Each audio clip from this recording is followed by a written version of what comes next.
Ganda. Pagkawalan niya na kami rito! Sabi na lang wala si Tera dito eh! Shawi, ma. Bakit? Kaya ba naawa ba kayo kay Daddy nung pinagmukha niyo siyang tanga? Baliw? Alam mo ba na sa mental facility siya hanggang ngayon? Dahil sa inyo? Hanggang ngayon, mas lumala pa si Daddy. Doc, sorry hindi kami aabot. Kumusta ba ang asawa ko? Shawi, ma. Mas pipiliin kong sabihin sa'yo ito ng personal. Unfortunately, meron din akong importanteng appointment na kailangan puntahan. Ang kondisyon ng asawa mo ay lumalala. What do you mean, Doc? Kung dati nakakausap pa namin siya, pero ngayon, hindi na. Are you sure, Doc? Wala kang pwede ibang gawin para bumalik yung sanity ni Dad? Baka pwedeng ibahin yung gamot niya or something? Anything? Marami na kaming tinatry na treatment plan. Pero wala pa rin kaming nakikitang improvement. Hopefully, in the next days or week.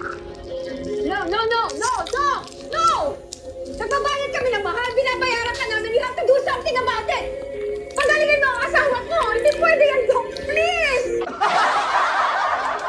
Hungry, ma.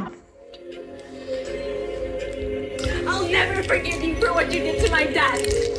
Hanggang ngayon, he's locked up there because of you. Hungry. Kailangan at dapat talagang makulong ang tatay mo dahil sa lahat ng kasamaang ginawa niya sa amin. Dapat ka sa presinto! Bakit? Sino ba ngayon na nasa kulungan? Kaya sabihin nyo na lang sa akin kung nasan si Tera, a.k.a. si Sangre. Kasi ngayon naniniwala na talaga ako kay Daddy sa lahat ng sinabi niya. Sinabi din sa akin ni Mino na lahat ng sinabi ni Daddy ay totoo. At gagawin kong lahat para gantihan siya. Pakiusap kami. Mata ka pa.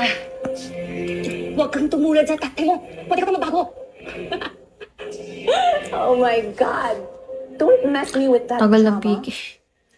Oo. Hindi ka talaga magbabago eh, no?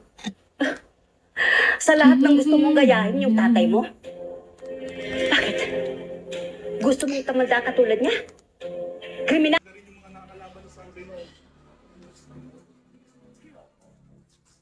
Looks like this girl has powers too. Interesting.